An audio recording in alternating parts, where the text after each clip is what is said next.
শীতের বীজের সাথে দিব বলে অনেক কিছু কিন্তু সংগ্রহ করছি, কিন্তু বারবার আমি একটা কথাই বলি, আমার এখানে কিন্তু বীজের সংখ্যাটা লিমিট আছে। কারণ আমি আমার বাগান থেকে যতটুকু সম্ভব, প্লাস হচ্ছে যেটা যেখানে পাই যতটুকু সম্ভব অতটুকুই হচ্ছে আমি দেওয়ার চেষ্টা করি। তো অনেক আপু এর মধ্যে তোমরা অনেকেই নক করছো, আমি কিন্তু বারবার একটা কথা বলছি যে শীতের বীজ, আমার যে কৃষি গবেষণার যে বীজ, তার সাথে হচ্ছে আমি যে বীজগুলো আমার বাগানের কিংবা আমি যেভাবে কালেক্ট করছি সেগুলো তার সাথে যাবে। তো আলাদাভাবে যে আমি যেমন একটা সিঙ্গেল একটা বীজ কিংবা দুইটা বীজ এভাবে কিন্তু আমি পাঠাই না, কারণ আমার অত কিছু মনে রাখার মতো, কারণ এটা আমার যেহেতু কোনো প্রফেশনালভাবে আমি পাঠাই না, একদম কৃষি গবেষণা থেকে বীজটা কিনে আনতে হয়, যেই দামটা কিনে আনতে হয় জাস্ট ওইটুকু আমার যে খরচটা হয় সেটাই আমি সবাইকে বলি সেটুকু পে করতে হয়, আর সাথে হচ্ছে হোম ডেলিভারি যে চার্জটা সেটা পে করতে হয়, এছাড়া এক্সট্রা কোনো দিতে হয় না। আর এগুলো সম্পূর্ণ ফ্রি। আমার বাগানে যেগুলো আমি অ্যারেঞ্জ করতে পারি কিংবা যে কোনোভাবে আমি অ্যারেঞ্জ করতে পারি সেগুলো সম্পূর্ণ ফ্রি থাকে। তার সাথে অবশ্যই তার মধ্যে একটা লিমিট থাকে, কারণ অনেকে পরে দেখা যায় কি হয়তো সর্বোচ্চ আমি এখানে 2 থেকে 300 এর মধ্যে এতটুকু দিতে পারবো, এরপরে তো আমার এখানে আর বীজে হবে না, বারবারই আমি বলছি। কিন্তু তো এই যে কি সংগ্রহ করেছি, এই যে এটা হচ্ছে সবুজ বেগুনটা, আমার এখানে বাগানে যে সবুজ বেগুনের বীজ। আর এটা হচ্ছে ইন্ডিয়ান একটা লাউয়ের বীজ আমি করেছিলাম, সেটা ইন্ডিয়ান লাউয়ের বীজ। আমি কিন্তু গতবার অনেককে ইন্ডিয়ান লাউয়ের বীজ দিচ্ছি, তখনই কিন্তু আমি বলছি যে ইন্ডিয়ান লাউয়ের বীজ তোমরা নিজেরা সংগ্রহ করে যদি সম্ভব হয় কারো আমাকে কিছু দিও, যেন আমি অন্যদেরকে আবার দিতে পারি। তো যাই হোক, আমি এখনও কারো হাতে পাই নাই, শুধু এটা আমার বাগানে যেটা একটা ইন্ডিয়ান লাউ হয়েছে সেটারই হচ্ছে আমি বীজ করছি। এটা হচ্ছে বিন্দু লাউর কিছু বীজ।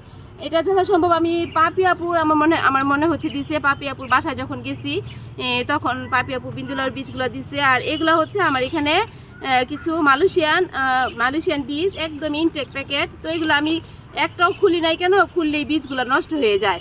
তো সবাইকে যখন পাঠাবো তখন হচ্ছে খুলে এগুলো দিব। এখানে বিভিন্ন ধরনের বীজ আছে। অনেক আপু তোমরা এই যে তরমুজটাও চাচ্ছ, আমি এটা যখন খুলবো সবাইকে কিছু বীজ, এই যে তরমুজের বীজ, এগুলো এখান থেকে দিয়ে দিব। এগুলো সব আমার মনে হয় চাইনিজ বীজ হবে, মানে মালয়েশিয়ান হলেও, কারণ যে এই যে এখানে লেখা আছে এখানে যে চাইনিজ ক্যাবিজ, এই যে এটা এই পাতাগুলা ইয়াটা। তো যা আছে মোট কথা এখানে যতগুলো আছে, যে বেগুন আছে, তারপরে যে বকচই, যেটা পকচই লেখা আর কি, বাটি শাক যেটা বলি আমরা আমাদের দেশে, তারপরে যে কামরাঙ্গা সিমের বীজ, মানে মোট কথা যা আছে সবগুলোই কিন্তু এই শীতের বীজের সাথে অল্প অল্প করে এক্সট্রা আলাদা একটা প্যাকেটে থাকবে। এছাড়াও কিন্তু আরও কিছু আমার বাগানের বীজ সংগ্রহ করছি। এই যে এটা চেরি টমেটো, 1 পট চেরি টমেটোর বীজ সংগ্রহ করছি। তারপরে এটা হচ্ছে আমার এখানে যে কাটা বেগুন, গুল যে বেগুনটা হয় সেটা, আবার গোলাপি রঙের, এটা মিক্সড এখানে। তবে সব কয়টাই ভালো। তাল বেগুন, মানে মোট কথা এখানে 3টা জাত আছে বেগুনের, 3টা না 4টা জাত আছে, কিন্তু যেটা ভালো হয় আমার বাগানে সেটাই শুধু এখানে বীজ করে রাখছি।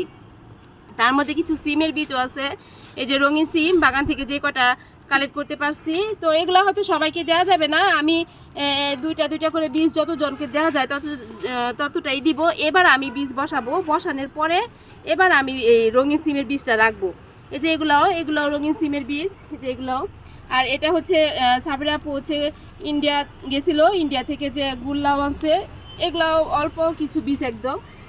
এটা আমি গতবার আর খুলি নাই, এটাও ইন্ডিয়ান। প্যাকেটগুলো কত সুন্দর না, কিউট প্যাকেট। আর এটা কেরালা সিমও আমার কাছে নাই আপু, তোমরা অনেকে আমার কাছে কেরালা সিমের বীজ চাচ্ছ, কিন্তু কেরালা সিমের বীজ কিন্তু আমি করি নাই। একদম অল্প কয়টা বীজ আমি মনে হয় পাইছি সেদিন, যে আপু আরেক আপু দিছে, প্লাস এখানে আছে।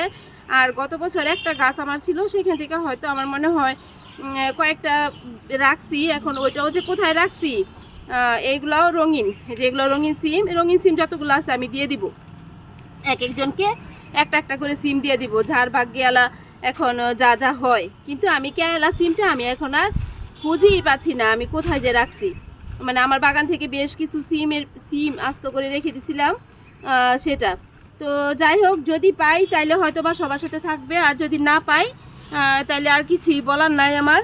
তো এই হচ্ছে আমার এক্সট্রা বীজের কালেকশন। তাছাড়া কৃষি গবেষণার যে বীজগুলো হয় আপু, এর আগে যারা তোমরা নিছো তারা জানো, কৃষি গবেষণার বীজের বলতে গেলে সব ধরনের বীজই থাকে। আর যেটা না থাকে আমি যাওয়ার পর, মানে সামনে আগস্ট মাসে যখন পাঠাবো তখন আমি দেখাই দিই, সবাইকে দেখাই দিই কী বীজ নিয়ে আসছি। আর যেটা না পাবো সেটাও জানাই দিব তখন, কোন বীজ পাই নাই।